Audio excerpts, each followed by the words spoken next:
Hi friends, आज हम group D science PY की सीरीज में 6 फरवरी की शिफ्ट का पेपर लेकर आए हुए हैं। पहला क्वेश्चन, न्यूटन की गति का तीसरा नियम, जिसे हम क्रिया प्रतिक्रिया का नियम भी कहते हैं। पहले एग्जांपल से समझाऊंगा, फिर फैक्ट पढ़ूंगा। जैसे हम बंदूक जब चलाएंगे तो बंदूक से गोली आगे की तरफ जाएगी और झटका हमें पीछे की तरफ लगेगा। तो पहले बात करते हैं बल की। तो बल जो होगा दोनों वस्तुओं पर लग रहा है, मतलब गोली पर भी बल कार्य कर रहा है, वो आगे की तरफ जा रही है, और एक बल विपरीत दिशा में हमारे तरफ भी लगेगा, हमें झटका लगेगा। तो पहला फैक्ट कंप्लीट हुआ। बल एक साथ दो अलग अलग वस्तुओं पर कार्य करता है, ठीक है, ना कि एक ही वस्तु पर। फैक्ट नंबर 2, जब एक वस्तु दूसरे पर बल लगाती है तब दूसरी वस्तु एक समान व विपरीत बल लगाती है। क्लियर हुआ? मतलब जो अपना अ, बल की इंटेंसिटी रहेगी वो एकदम सेम रहेगी, ठीक है, दिशा बस विपरीत हो जाएगी। नेक्स्ट चलते हैं। दूसरा फैक्ट, आर बराबर रो एल अपॉन ए। ठीक है, देखिए ये जो है आर, आर मतलब प्रतिरोध, प्रतिरोध का इकाई होता है ओम। ठीक, फिर ये जो 9 जैसे आपको दिखाई दे रहा है, इसको हम रो कहते हैं। रो मतलब प्रतिरोधकता, इसकी इकाई होती है ओम मीटर। इकाइयां भी याद कराते जा रहा हूँ। एल मतलब तार की लंबाई, तार की लंबाई को मीटर कहेंगे। फिर ए मतलब अनुप्रस्थ काट का क्षेत्रफल, जिसका इकाई होगी मीटर स्क्वायर। अब देखिए अनुप्रस्थ काट क्या होता है। जैसे मान लीजिए कि एक तार है, ठीक है, तार का जो ये वाला एरिया है इसको अपन अनुप्रस्थ काट कहते हैं। दैट मीन्स कि मोटाई को ही अपन अनुप्रस्थ काट कहेंगे। ठीक है, अब इसमें एक चीज और आपको समझा देता हूँ। जैसे अगर ऐसा कोई समीकरण आपको दिखाई दे तो एक चीज बताता हूँ। जैसे ये ऊपर वाला है, ऊपर वाला मतलब आर, आर बढ़ेगा, ठीक है, आर बढ़ेगा तो जितने भी ऊपर वाली चीजें हैं वो सारी चीजें के बढ़ने से ही आर बढ़ जाएगा। मतलब कहने का मतलब अगर प्रतिरोधकता बढ़ेगी तो प्रतिरोध बढ़ जाएगा, लंबाई बढ़ेगी तो प्रतिरोध बढ़ जाएगा, ठीक है। और नीचे वाले केस में देखो, एक होता है समानुपाती, एक होता है अनुक्रमानुपाती। तो देखो, जो ऊपर होते हैं चीजें उनको समानुपाती कहते हैं। समानुपाती का मतलब जैसे ही एक वस्तु बढ़ेगी वैसे ही बराबर की दूसरी तरफ वाली वस्तु बढ़ जाएगी, ठीक है। और बटे की अगर नीचे कोई चीज है तो इसको अपन बोलते हैं व्युत्क्रमानुपाती। इस कंडीशन में क्या होता है कि बराबर की लेफ्ट तरफ वाली चीज अगर बढ़ेगी तो ये बटे की नीचे वाली, जो बराबर के राइट तरफ है, बटे की नीचे वाली चीज जो है वो घट जाएगी।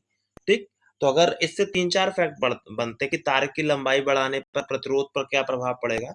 तो देखो, दोनों समानुपाती है ना, एक ही लाइन पे ऊपर है, तो इसलिए तार की लंबाई अगर आप बढ़ाओगे, तार की लंबाई अगर आप बढ़ाते हो तो प्रतिरोध भी बढ़ जाएगा, ठीक है। फिर दूसरा फैक्ट क्या हो जाएगा कि अगर अनुप्रस्थ काट का क्षेत्रफल बढ़ाओगे तो प्रतिरोध क्या होगा। देखो, ये एक्चुअली में बटे में नीचे में है ना, तो ये व्युत्क्रमानुपाती होगा। दैट मीन्स कि अगर आप अनुप्रस्थ काट का क्षेत्रफल बढ़ाएंगे तो प्रतिरोध घट जाएगा, ये प्रतिरोध आर घट जाएगा। अच्छे समझ में आया? नेक्स्ट आगे चलते हैं फटाफट। लोहे को जंग से बचाना गैल्वेनीकरण कहलाता है। इसमें जिंक की परत चढ़ाई जाती है लोहे के ऊपर। नेक्स्ट क्वेश्चन क्या है कि 2 मीटर लंबे तार का प्रतिरोध 25 सेंटीमीटर पर 10 ओम है। यदि तार का व्यास 0.4 mm है तो उस तापमान पर धातु का प्रतिरोधकता क्या होगी, धातु की प्रतिरोधकता क्या होगी। देखिए, फॉर्मूला भी मैंने पहले आपको समझाया अभी ऊपर कि आर बराबर रो एल अपॉन ए होता है, ठीक। देखिए, अब आपको अच्छे से समझाते हैं।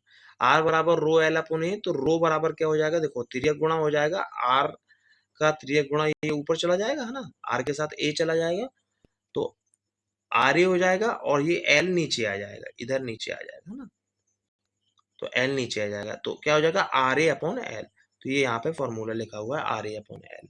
ये हो गया प्रतिरोधकता का फॉर्मूला। अब अपन को क्या चीज, क्या क्या चाहिए, आर चाहिए। आर मतलब क्या होता है, प्रतिरोध। तो प्रतिरोध तो अपन को है, प्रतिरोध कितना है, 10 प्रतिरोध है, दिया हुआ है आपको, ये ओम, ओम जो है प्रतिरोध कहलाता है। तो आर तो आपको मिल गया 10, ठीक है, तो 10 लिख दिया इधर पे, ठीक, ठीक है। नेक्स्ट ए, ए मतलब अनुप्रस्थ काट का क्षेत्रफल। तो मैंने आपको बताया अनुप्रस्थ काट जो है वो वृत्त के भांति दिखाई दे रहा है, तो वृत्त का क्षेत्रफल यहाँ पे लगेगा। वृत्त का क्षेत्रफल क्या होता है, पाई आर स्क्वायर। तो पाई की वैल्यू तो आपको पता है 1/4 हो जाएगी। अब आर, चूंकि यहाँ पे हमें ब्यास दिया हुआ है, ये देखिए ब्यास दिया हुआ है 0.4 mm। तो देखो ब्यास का आधा होता है त्रिज्या, तो इसलिए अपन ने, अच्छा पहले यूनिट कन्वर्सन आपको सिखाते हैं। देखिए 1 mm बराबर होता है 10⁻³ मीटर। सभी अपन मीटर में लेंगे क्योंकि मीटर में ही आंसर दिया हुआ था। तो अगर 0.4 mm को बदलना है इसको मीटर में, तो इस पर गुणा कर देंगे 10⁻³ का। तो ये तो हो गया आपका क्या कहते हैं ब्यास। अब इसको त्रिज्या में बदलना है, इसलिए 2 से दोनों में भाग दे दिया है, तो त्रिज्या में बदल गया। समझ में आई ये चीज है ना अच्छे से। अब आगे चलते हैं। अब इसको जब आप सॉल्व करोगे ना, ऐसे सॉल्व करोगे तो आपका आंसर इतना आएगा, ये आपका आंसर आ जाएगा कि क्षेत्रफल इतना आया। ठीक है, और फिर वैल्यू पुट कर दीजिए कि आर की वैल्यू 10 है, क्योंकि ओम 10 है, मतलब प्रतिरोध 10 ओम है, तो 10 रख दिया। क्षेत्रफल की वैल्यू ये रख दिया आर ए, और लंबाई आपको 2 मीटर दी हुई थी, तो बटे में 2 लिख देंगे, है ना, बटे में 2 लिख दिया जाएगा। चलिए अब आगे चलते हैं। अब इसका आंसर ये हो जाएगा। नेक्स्ट अब शुरू करते हैं। निम्नलिखित में से कौन सी विशेषता पेशी ऊतक को जानवरों में गति उत्पन्न करने की सक्षमता प्रदान करती है? दैट मीन्स कि जो अपन जानवर मतलब एनिमल्स होते हैं, उनमें गति जो होता है वो किस कारण से होता है?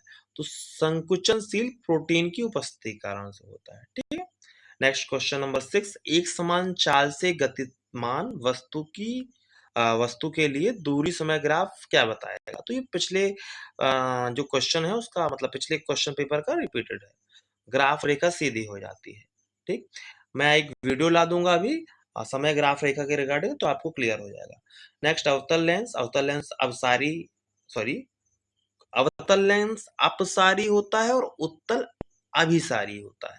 कैसे याद करेंगे? देखो इसको याद करने का सबसे अच्छा तरीका ये है।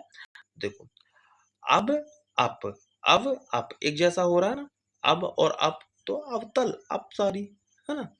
और अवतल लेंस से बना हुआ प्रतिबिंब हमेशा आभासी हुआ सीधा प्रतिबिंब होता है। Question number 8। मिट्टी पानी के मिश्रण को अलग करने हेतु प्रयुक्त विधि कौन सी होगी? जैसे मान लीजिए मिट्टी और पानी का मिश्रण है, उसको अलग करना है तो अपन निस्पंदन कर लेंगे या फिल्ट्रेशन कर लेंगे। फिर क्वेश्चन नंबर 9। एक गेंद को x मीटर पर सेकेंड वेग से ऊपर फेंका जाता है, गेंद 50 मीटर की अधिकतम ऊंचाई प्राप्त करती है, तो x का मान।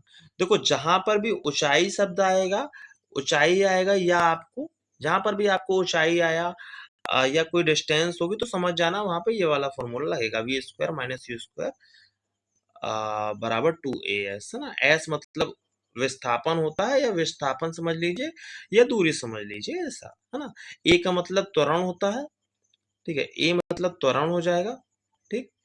u मतलब v मतलब जो फाइनल वेग होता है, अंतिम वेग, और u मतलब प्रारंभिक वेग होता है। पिछले क्वेश्चन में समझा चुका हूँ, इसलिए अभी नहीं समझा रहा हूँ।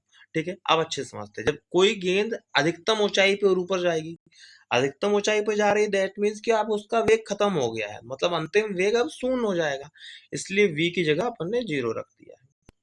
ठीक, और u मतलब प्रारंभिक वेग, x पूछा गया है कि कितने अपन कितने वेग से उसको फेंक रहे हैं, ठीक है, बराबर 2। a मतलब एक्सेलरेशन, मतलब त्वरण। अब ऊपर की तरफ भेजा है तो नेगेटिव में हो जाएगा, इसलिए -10 लिख देंगे।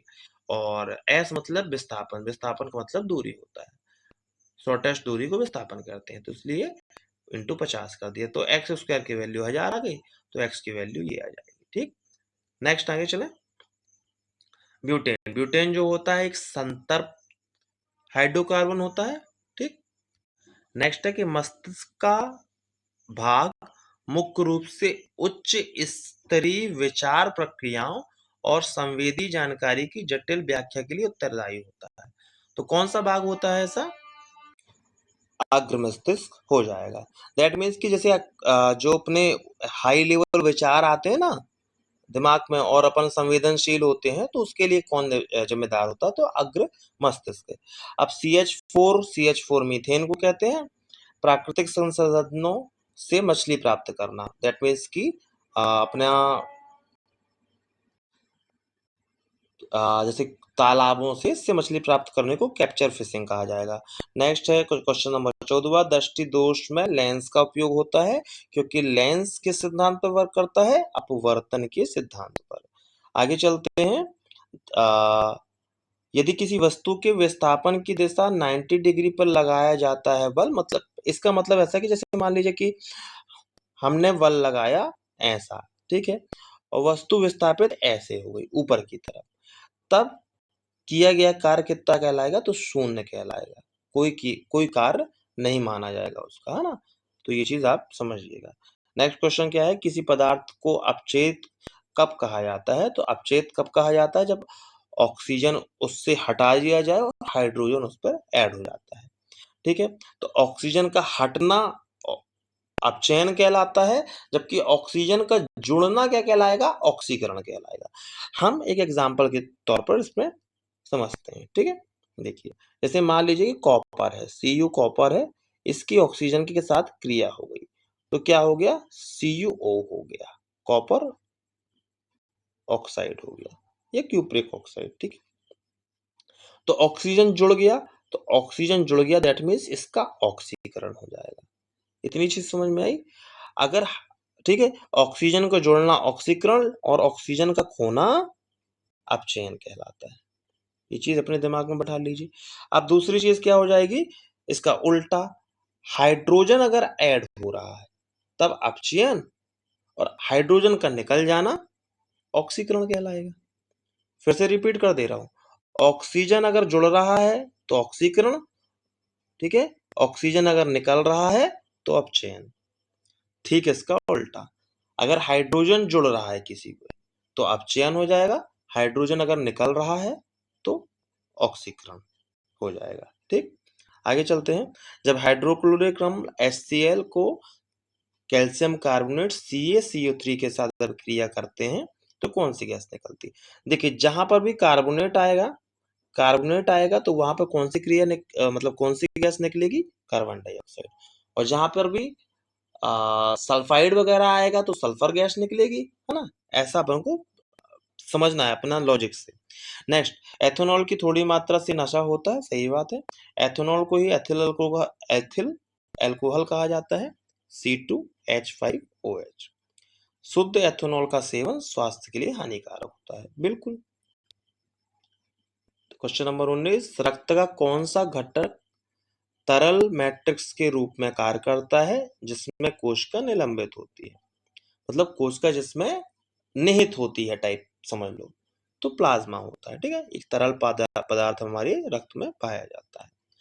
कोशिकांग खालिस्तान नामक एक जेली में निलंबित होते हैं, तो कोशिका द्रव्य में कोशिकांग निलंबित होते हैं।